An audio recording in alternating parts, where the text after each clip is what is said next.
Well, ladies and gentlemen, it gives me great pleasure to say welcome to this launch event and to thank Derby College and Mandy Stravino and her team for their warm welcome to this splendid setting, reflecting Derby's heritage and its opportunities, its past and its future being shaped here in the present.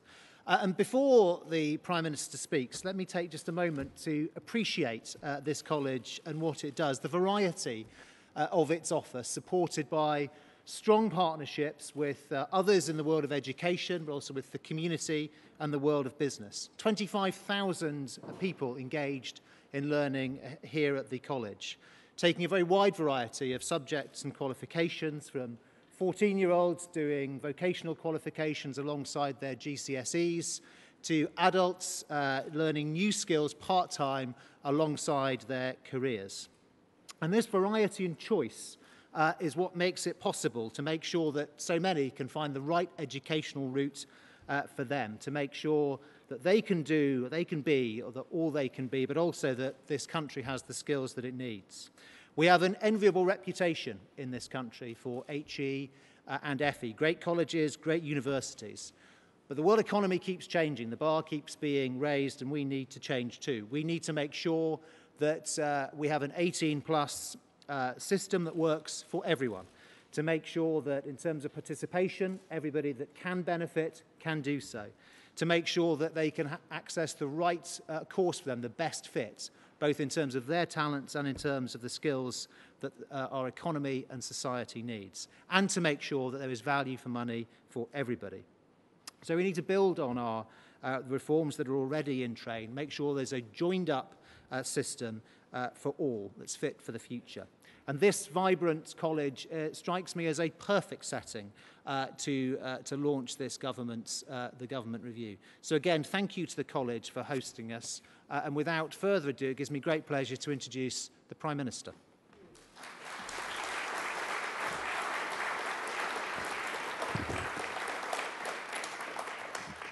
Thank you very much, Damien, and my thanks also to Mandy for hosting us here at the college today.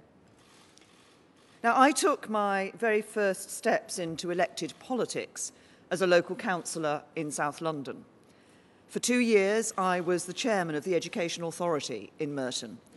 It was an experience I will never forget because I saw how vital good schools and colleges are to a community, how the hopes and aspirations which parents have for their children and which young people have for their futures are bound up with the quality of education on offer. And here in this fantastic setting, in a building from Derby's proud past, which today is helping to define a fantastic future for this city and county as part of Derby College, the immense value of great local institutions providing people with an education that truly works for them is clear. Now, I drew on my experiences in South London when I first became an MP and made my maiden speech in Parliament on the subject of education in 1997. I said then that the aim of education policy should be to provide the right education for every child. That for some children, that will be an education that is firmly based in learning practical and vocational skills. For others, it will be an education based on academic excellence.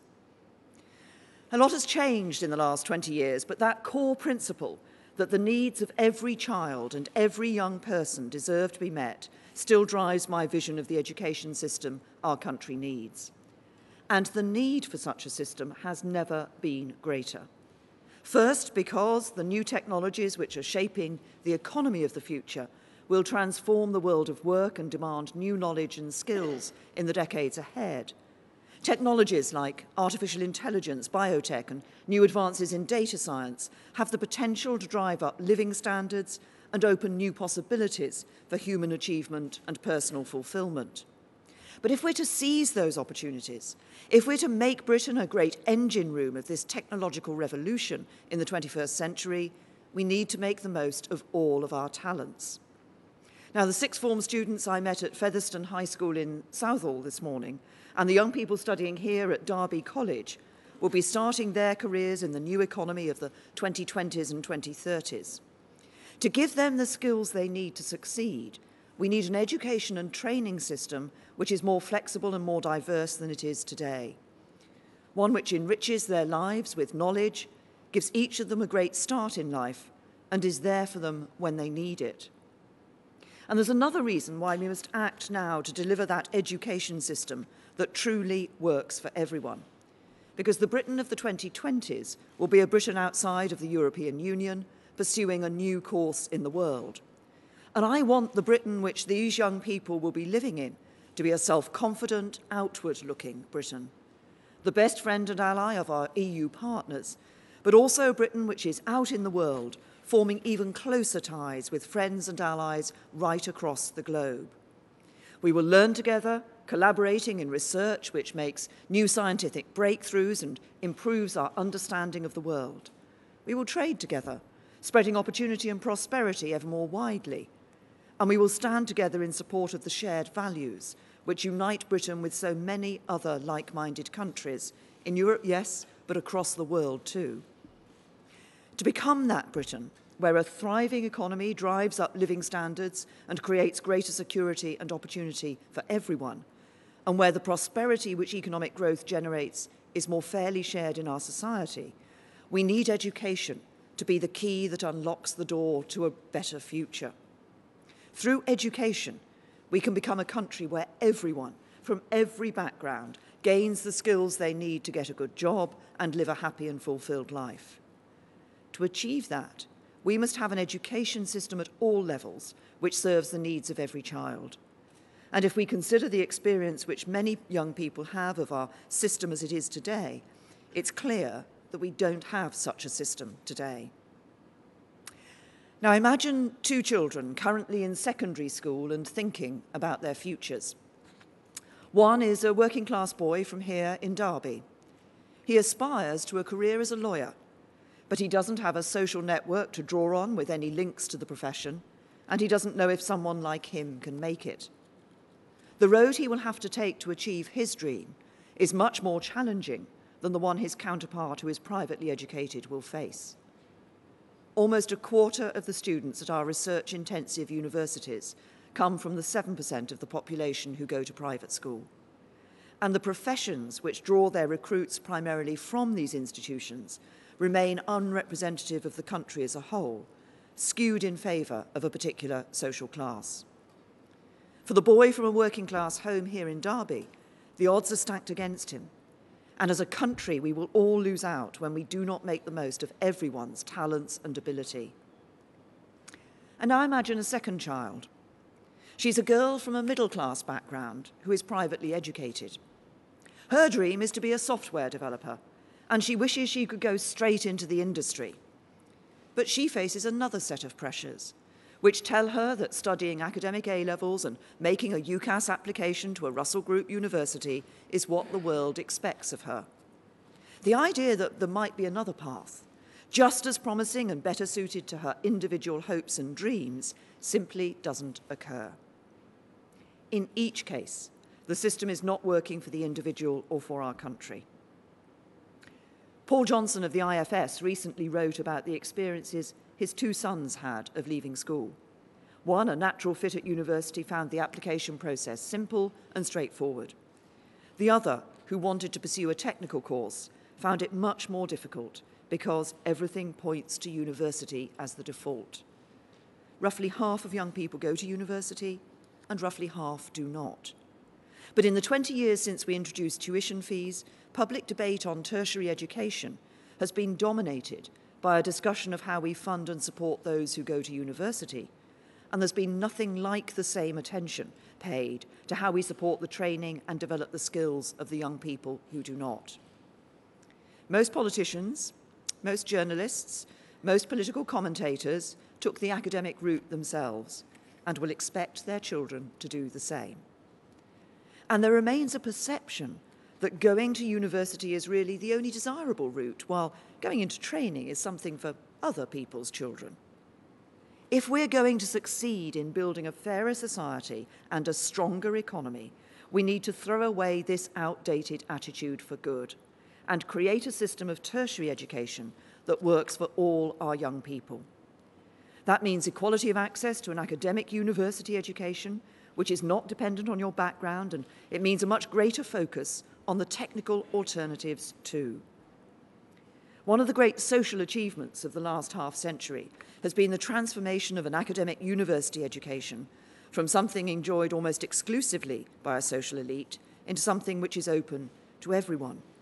But making university truly accessible to young people from every background is not made easier by a funding system which leaves students from the lowest income households bearing the highest levels of debt, with many graduates left questioning the return they get for their investment.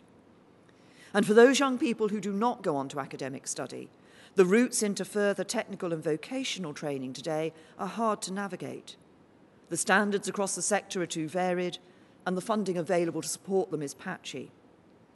The UK's participation rate in advanced technical education, teaching people skills which will be crucial for the future, is low by international standards. The latest annual figures show that fewer than 16,000 people completed higher qualifications through the further education system. That is compared to almost 350,000 undergraduate degrees, which were awarded last year. This imbalance has an economic cost, with some businesses finding it hard to recruit the skilled workers they need. But it also has a social cost in wasted human potential, which we too often ignore. So now is the time to take action, to create a system that is flexible enough to ensure that everyone gets the education that suits them. And that's what the review which I'm launching today sets out to deliver. And in doing so, it will build on the enormous progress we have already made in raising standards in our schools since 2010. The success of every young person in whatever they go on to do in life is shaped by the education they receive at school. And Conservatives have put restoring rigour and high standards in our primary and secondary schools at the heart of our education reforms. We launched a major expansion of the academy programme, putting school teachers in charge of raising standards in their schools. And we also went a step further, creating free schools to give teachers, universities and charities the chance to bring greater innovation and specialism to the mix. I've always believed in the great potential which free schools have to improve the lives of children. That's why I put them in the Conservative election manifesto in 2001 as Shadow Education Secretary. And now free schools score some of the very highest results at GCSE. The range of reforms which we put in place are leading to improved outcomes for young people. 1.9 million more children are being taught in schools that are good or outstanding. The attainment gap is shrinking at primary and secondary school, and England is improving internationally. The job is not yet done, but we're making excellent progress, and enormous credit is due to the teachers whose hard work has driven these improved outcomes. On top of the firm foundation of a great primary and secondary education and the reforms we're putting in place to introduce high-quality T-levels, we now need to ensure that options open to young people as they move into adulthood are more diverse, that the routes into further education and training are clearer, and that all options are fully accessible to everyone.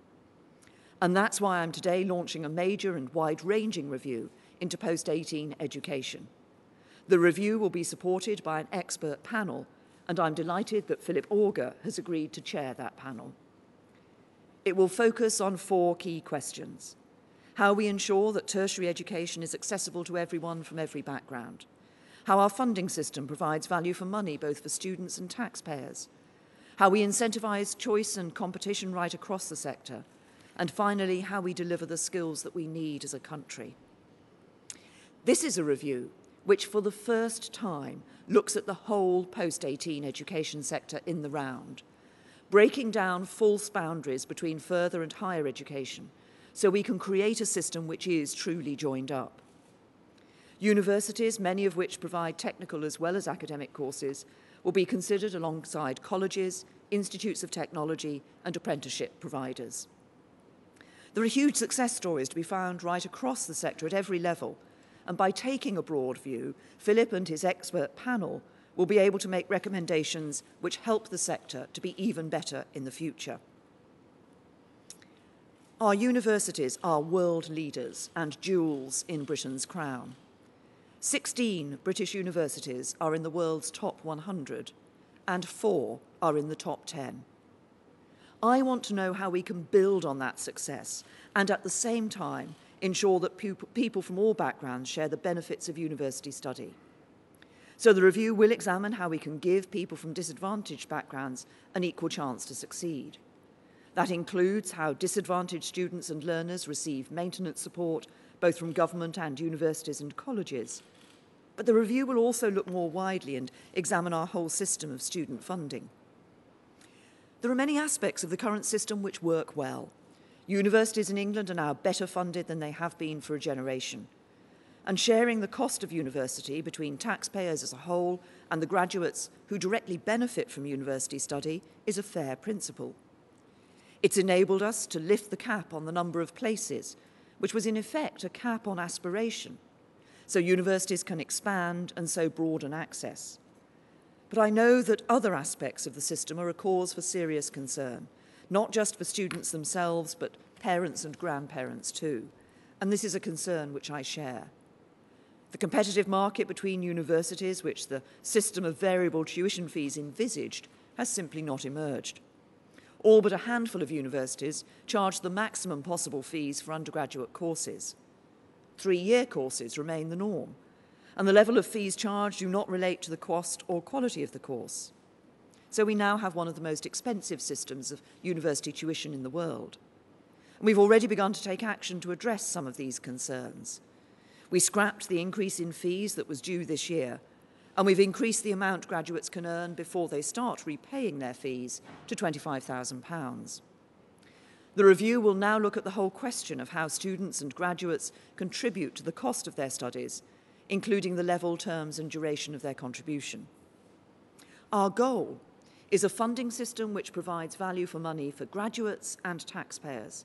So the principle that students as well as taxpayers should contribute to the cost of their studies is an important one. I believe, as do most people, including students, that those who benefit directly from higher education should contribute directly towards the cost of it. That's only fair. The alternative, shifting the whole burden of university tuition onto the shoulders of taxpayers as a whole, would have 3 consequences. First, it would inevitably mean tax increases for the majority of people who did not go to university and who on average earn less than those who did. Second, it would mean our universities competing with schools and hospitals for scarce resources, which in the past meant they lost out, putting their international preeminence at risk. And third, it would mean the necessary reintroduction of a cap on numbers, with the Treasury regulating the number of places an institution could offer and preventing the expansion which has driven wider access in recent years. And that is not my idea of a fair or progressive system. But Philip and his colleagues will also look beyond universities to examine choice and competition right across the sector and recommend practical solutions. This will build on reforms which are already in train to increase the options which are available across further and higher education. Over the last few years, reforms to technical education have improved every aspect of the offer available to young people. We now have higher standards for apprenticeships and vocational courses. T-levels are on the way, which will provide a high-quality technical alternative to A-levels. A new network of institutes of technology will specialise in the advanced technical skills our economy needs. This review will now identify how we can help young people make more effective choices between these different options. That could include giving young people better guidance about the earning potential of different jobs and what different qualifications are needed to get them so they can make more informed decisions about their futures. But this isn't just about young people. Retraining throughout the course of your career to change jobs or gain promotion will only become more necessary as new technologies have an impact on our economy. We need to support flexible, lifelong learning, including part-time and distance learning, something which the current funding system does not always make easy. So by focusing on these 4 key priorities, making tertiary education accessible to all, promoting choice and competition in the sector, delivering the skills our economy needs, and getting value for money for students and taxpayers, we can give every young person access to an education that suits their skills and aspirations, one which opens up possibilities for their future and helps them into a rewarding career. Almost 30 years ago, when I was in charge of that local education authority, an incoming Conservative Prime Minister, who like me went to a state school, said that the great task of the coming decade should be to make the whole of this country a genuinely classless society. 18 months ago, when I became Prime Minister, I spoke of my desire to make Britain a great meritocracy. Today, our ambition for the Britain we will build outside the EU must be just as great, and it must be matched with the determination to turn that ambition into reality. Because by voting to leave the EU in 2016, millions of people across this country were not just choosing to leave the European Union, they were sending a clear message about how our society and our economy works, or rather doesn't work, in too many communities. If we're truly to make good on the instruction of the referendum, we need to reconnect everyone in our society to a sense of fairness and opportunity. We need to make Britain a country where everyone can go as far as their talents will take them, and no one is held back by their background or class. Where education is the key to opening up opportunity for everyone. The vision I have for the Britain we will build is of a country which is fit for the future, delivered through bold social and economic reform. That's why we're building an education system which unlocks everyone's talents and gives them the skills they need to go as far as their hard work will take them. It's why we support the market economy and back entrepreneurs and wealth creators, but step in when businesses don't play by the rules.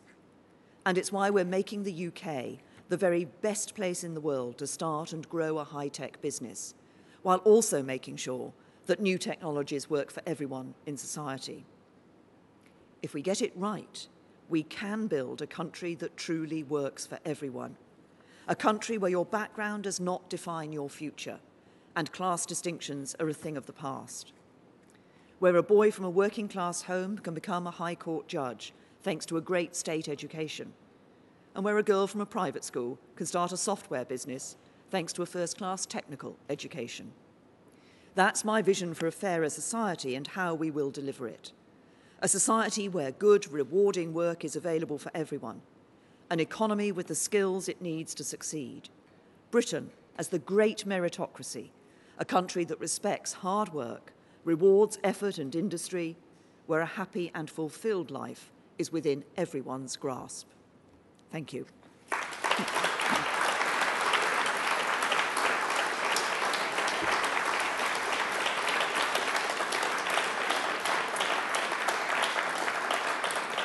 Now, I will take a few questions from the media. Do I see Tom from Sky? Yes. Prime Minister, your Education Secretary up until just a few weeks ago has said that what is needed here is action rather than a review. Now, in that speech, you said there needs to be action too. Why can't you commit to reducing interest rates on debts now and reinstating maintenance grants? Well, we've already taken some action. We took action to raise the threshold, the point at which people would start to pay back from 21,000 to 25,000, and we took action to freeze the level of fees. But this is about more than just the finances. Yes, it's looking at those issues of finance and funding, but it's also looking at how we can ensure that the whole system provides an education that is right for every young person. So for those for whom university is right, that the structure is there for them to be able to go to university, but also for those who want to pursue other avenues, that those other avenues are available for them as well. The review is going to be a year-long review. Actually, it's going to cover a lot of ground in that year, but we need to make sure that we get this right, because what we're doing here is building a system for the future. Thank you. Laura. Thank you, Prime Minister. You say you're standing by the principle that students and taxpayers should both contribute, but are you willing to say that potentially taxpayers should contribute more towards students' education? Because if not, won't this review just be looking at moving money around in a system that you yourself have admitted today is to become just too expensive? Yeah.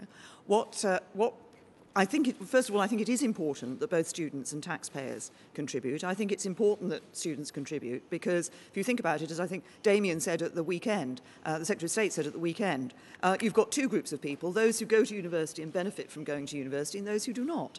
And we think that those who benefit from going to university should make a contribution to that. Now, what the review is going to do is to look at that, ensuring that the system is fair both to students and taxpayers, and ensuring that it is a system that is genuinely open to people from whatever their background. But as I say, it's not just about the issues of finance, it's also about making sure that the system we have for post-18 education provides for every aspect of that education and provides young people with the route that is right for them. Because sadly, for too long in this country, it is the case that an academic education through university has been seen as the sort of the route for everyone. For many, it's absolutely right to go down that route. But for those for whom that is not the right route, we need to make sure that there is equal opportunity and equal value given to the technical education route that we want them to have. Now, I think the Derby Telegraph is here. Zena? Mrs May, Derby's been made an education opportunity area, as you're well aware. One of the main reasons behind that, obviously, is the social mobility factors and the fact that youngsters can't access, as has been mentioned, university. I am concerned, going back to the question that was asked by Sky, that what happens to these youngsters during the lifetime of the education opportunity area, which is finite, and the review won't be completed and necessarily enacted. So I'm kind of worried what happens to those youngsters now in between, those youngsters who are there waiting to go to university now.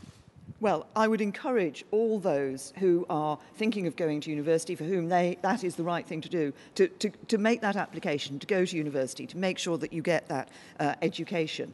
But, of course, what we've done is we've already taken steps in relation to the financing system for university education. But there's other things that we've been doing as well. The very fact that we've created the opportunity area is a recognition by the government that there are certain parts of the country where we do need to put that extra effort in to ensure that we're genuinely seeing the quality of education that young people deserve, but also seeing young people able to make the most of that and see the opportunities available to them. And I was interested in talking to Mandy about what Derby College here does and how it works with the schools locally, but also how it's working with employers locally to ensure that there is a range of opportunities available for young people here today.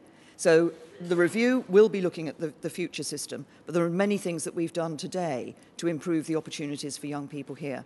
But there is more for us to do, and we will do it. I think the Times Higher Education Supplement is here. Is that Simon? Yes. Simon Baker from the Times Higher. We, in the last couple of years, virtually reached Tony Blair's 50% participation target for higher education. Some rapidly developing countries in the world, like South Korea and Canada, actually have more than 50%. Why are you signalling that you think too many people are going to university, and what do you think it should be the ideal target for how many people should go to university? No, that's the wrong way to look at it. It's not about saying there's a target for the number of young people who should be going to university. It's about saying for every young person, what is the route through that is going to be right for them? And what I say is that for too long, I think we see young people being... I was talking to a group of sixth form students in Southall this morning, and one of the points they made to me, for example, was that actually as they've gone through school, university is being talked about all the time as the thing that they should be doing. And they only heard about apprenticeship sort of towards the tail end of year 13, which is too late, actually. So it's about ensuring that the routes are available, the opportunities are available, but also young people are able to make the choice that suits them and suits their needs. Jack. Prime Minister, are you concerned that the increase in tuition fees has also seen a huge increase in Vice-Chancellor pay? And one for the audience, that one. And can I also ask, are you concerned about the proposed Melrose takeover of GKN and a potential breakup of a British engineering giant? Well, first of all, on the issue of Vice-Chancellor's pay, I think one of the points I make that I know the Sam Gima here has also made is that I think we should be concerned when we see Vice-Chancellors sitting on the remuneration committees which are actually determining their pay. On the GKN Melrose issue, we're obviously watching this, we're monitoring this with care. The Secretary of State for Business, Greg Clark, has spoken to both of the companies involved. And as I said in the House of Commons when I was asked about this, we will always act in the national interest. Now, I'll take one last question from Lynn from The Sun. Thank you, Prime Minister. Lynn Davidson from The Sun. There have been a number of concerning allegations made about Labour leader Jeremy Corbyn over the past week, including one by a Czech spy who claimed he was on their payroll during the Cold War. Do you believe he needs to answer questions over this? And do you agree with your Defence Secretary and other ministers that Mr Corbyn should give permission for the Stasi file held on him to be released as soon as possible so the public can know the truth? Well, first of all, I think it's for individual members of Parliament to be accountable for their actions in the past. But also, I think that where there are allegations of this sort, that members of Parliament should be prepared to be open and transparent. Thank you.